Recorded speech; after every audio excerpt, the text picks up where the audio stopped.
igitabo cya Miss Naomi yise More Than a Crown yatangaje uko kigomba kuzajya kigurwa ndetse naho abantu bazajya bagisanga. Naomi Nishimwe wabaye nyampinga w'u Rwanda 2020 yamaze gutangaza ari ibiciro n'uburyo abantu bazabona igitabo cye cya mbere yise More Than a Crown giteganyijwe gusohoka mu Gushyingo 2025. Iki gitabo kitezwemo gusobanura byinshi ku rugendo rw'ubuzima bwe, kikazagurishwa mu byiciro bitandukanye bitewe n'uburyo umuntu yifuza kugihabwa. Ku rubuga rwa internet rw'inzu y'ibitabo rwitwa Imaginary Publishers, iyi ni kompanyi ishyira hanze ibitabo mu Rwanda, hano yafashije Miss Naomi mu kwandika iki gitabo. Berekana ibyiciro bitandukanye ushobora kuboneraho iki gitabo. Bavuze ko standard pre-order wishyura 40,000, ubwo ushaka kukigura mbere ugahabwa igitabo kikazakugeraho mu buryo busanzwe. Hanyuma rero ni wishyura igitabo uzakibona ku munsi wo kukimurika cyangwa se nyuma y'umunsi kizaba cyamurikiweho mu Gushyingo 2025 mu buryo bwa VIP delivery experience cyangwa se mu buryo cyakugeraho mu buryo riko bw'abanyacyubahiro. Bishyura 80,000 by'inyongera, ubwo ni 80,000 byiyongera ku kiguzi cy'igitabo, ubwo bikaba 120,000. Naomi akazakikuzanira mu buryo bwihariye ari we ukikuzaniye. Naomi naza kikuzaniye azamara nawe iminota igera ku 10 muri kumwe, aho mushobora gufata amafoto kandi akandika mu gitabo cyawe ako kanya. Guhabwa iyi serivisi bikorwa hakurikije uko abantu bishyuye, mbega wishyuye mbere niwe ugomba kubanzwa, kandi ibi bizahita bitangira nyuma y'icyumweru iki gitabo kigiye ku isoko. Hari n'icyitwa group bonus ku buryo abantu 5 cyangwa se barenga bashobora kugura igitabo. Abazaguraho nibura ibitabo 5 bazagira amahirwe yo kugirana ibiganiro byihariye kuri Zoom na Miss Naomi baganire.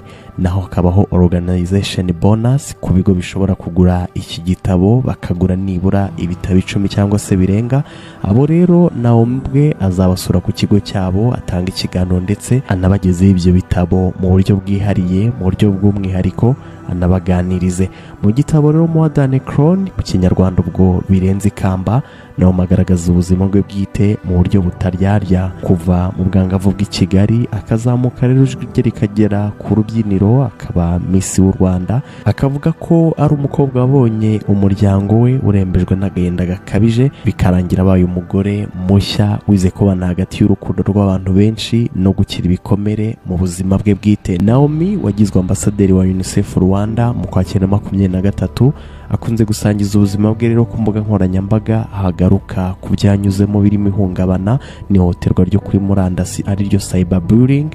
Ibyo rero ngo byamuhinduriye ubuzima, bikaba rero biri mu butumwa yatanze muri icyo gitabo bwo gutanga icyizere no guharanira ko ubuzima bwo mu mutwe bumera neza. Avuga ko iki gitabo kizaba ari urugendo rw'ukuri rufasha buri wese ushaka kwisanga no kubona agaciro ke nyakuri hejuru y'ibyubahiro n'ibyo aba yaravuzweho. Mu nyandiko igenewe abanyamakuru, umugabo we ariwe Michael Tesfaye avuga ko iki gitabo More Than a Crown umugore we agiye gushyira ku isoko, indorerwamo ishobora gufasha urubyiruko kwiyakira, gukira ibikomere no kwiyubakamo icyizere. Icyo gihe yagize ati kureba Naomi ashyira umutima we kuri iki gitabo byari bidasanzwe. More Than a Crown indorerwamo y'urubyiruko nyarwanda rwinshi ruri gushakisha ubutwari, gukira ibikomere no kwizera ubuzima bwarwo. Igitabo More Than a Crown birenze ikamba kizinjiza abanyarwanda cyangwa se n'abandi bazagisoma mu buzima bw'uyu Miss Naomi ndetse n'icyo bakwigira mu rugendo rwe. Kizasohoka mu Gushyingo 2025, kizaba ari igitabo rero gitanga ubuhamya bwimbitse uzuyemo icyizere, ndetse kizaba nk'ikarita y'umuntu wese ushaka kubona agaciro ke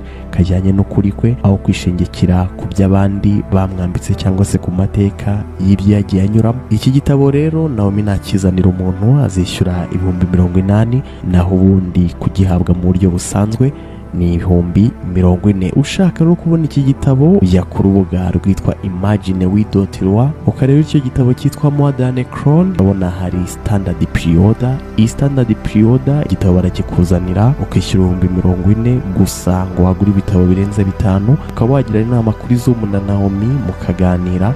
Yaba organization yaguze ibitabo birenga 10, nawe makazajya ku cyicaro cy'iyo organization hanyuma bakaganira, akabaha ikiganiro mu buryo bwa VIP delivery experience cyangwa se iby'abanyakubahwa. Naomi azakuzanira igitabo wishyura 80,000 unongera ugura igitabo ubwo bivuze ko bizagera mu 120 kuko nk'uko bigaragara bavuga ko 80 ari byo kukuzanira igitabo, ntabwo ikiguzi cy'igitabo kirimo.